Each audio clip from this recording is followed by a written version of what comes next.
तय की गई है, कैसे देखते हैं इस घटना को? मौलाना यदि कानून को अंगूठा दिखाएगा तो कानून क्या करेगा? मौलाना कोई भगवान है क्या? जिस समय में रार गांव में अनुसूचित जात के पति पत्नी की हत्या कर दी गई थी, उस समय में तेजस्वी यादव कहाँ थे? क्या बिहार में सिर्फ अल्पसंख्यक समाज के ही लोग हैं? और पिछड़ा, शोषित, पीड़ित और अनुसूचित जात के लोगों को बिहार में रहने की आवश्यकता नहीं है क्या? तय की गई है, कैसे देखते हैं इस घटना को? मौलाना यदि कानून को अंगूठा दिखाएगा तो कानून क्या करेगा? मौलाना कोई भगवान है क्या? जिस समय में रार गांव में अनुसूचित जात के पति पत्नी की हत्या कर दी गई थी, उस समय में तेजस्वी यादव कहाँ थे? क्या बिहार में सिर्फ अल्पसंख्यक समाज के ही लोग हैं? और पिछड़ा, शोषित, पीड़ित और अनुसूचित जात के लोगों को बिहार में रहने की आवश्यकता नहीं है क्या? पार्टी में लॉ एंड ऑर्डर को लेकर के बताया जा रहा है। अभी नेता प्रतिपक्ष तेजस्वी यादव आए थे, बार बार आरोप लगा रहे हैं कि बिहार में फिर से जंगल राज शुरू हो गया है। जब वो डिप्टी सीएम थे, किस प्रकार से आंगनबाड़ी सेविकाओं को किस प्रकार से उन्होंने पिटवाया था? उन्हें शर्म नहीं आई उस समय में? किस प्रकार से शिक्षकों को उन्होंने पिटवाया था? कई माताएं बहनें तो बर्बरतापूर्वक उन्होंने पीटा था। क्या उन्हें याद नहीं है? जो भारतीय जनता पार्टी के सांसद, पूर्व मंत्री बिहार सरकार जनार्दन सिंह सिग्रीवाल सहित एनडीए के सभी सांसद विधायकों को किस प्रकार से उन्होंने पीटा था? उस समय एक भारतीय जनता पार्टी की महामंत्री की उन्होंने हत्या कर दी थी। उनसे भी ज्यादा अत्याचार को किया था। पिता को उन्होंने पीछे छोड़ दिया था अपने शासनकाल में। अब वह कानून की बात करते हैं, शासन की बात करते हैं, न्याय की बात करते हैं। अन्यायी न्याय मांगने के लिए तरस रहा है। यही तो सुशासन की सरकार है। आज अन्यायी न्याय की मांग कर रहा है, यही सुशासन है, यही नीतीश कुमार है। अच्छा, नेता प्रतिपक्ष तेजस्वी यादव कह रहे हैं कि मुख्यमंत्री जी अचेत अवस्था में चले गए हैं, उनको क्राइम हमेशा लगातार बढ़ रहा है, पुलिस की बर्बरता बढ़ रही है। जिस प्रकार से अचेत इसलिए है, जिस प्रकार से आदरणीय नीतीश कुमार जी अपने मंत्री परिषद से कैबिनेट के द्वारा बिहार के विकास के लिए, सभी जिलाओं के विकास के लिए उन्होंने प्रशासनिक उद्योग का काम प्रारंभ कर दिया है। अपनी बात को न कर पा करके नीतीश कुमार और कैबिनेट की सरकार, हमारी बिहार की कैबिनेट ने जिस प्रकार से बिहार के विकास का निर्णय लिया है, उससे स्वतः उस काम को देख करके तेजस्वी जी, उनके ईडी गठबंधन के लोग हताश और निराश हैं, बेहोश हैं। बैठक करने से इसके मुँह मोटे ये लोरा हुए हैं।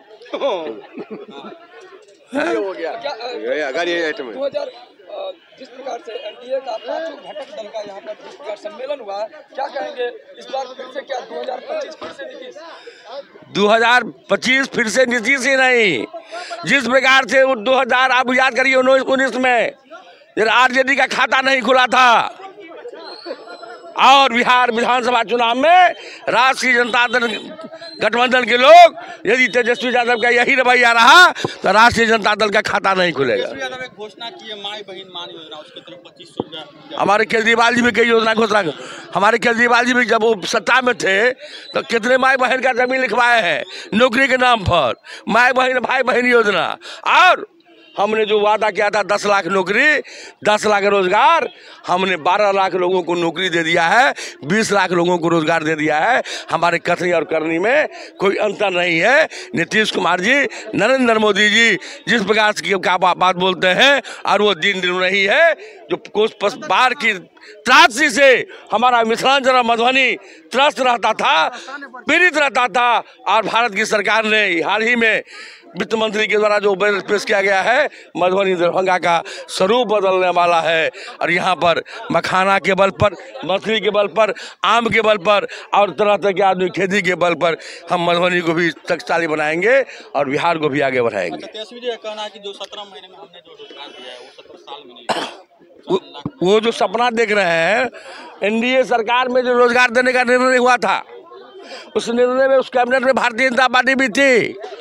कुछ दिनों के लिए हो सकता है कभी कभी सूरज दे, अभी देखते होंगे कुहासा के कारण विलंब से सूरज दिखाई पड़ता है, सूर्योदय तो हम लोगों ने किया था, संकल्प तो हमारा था।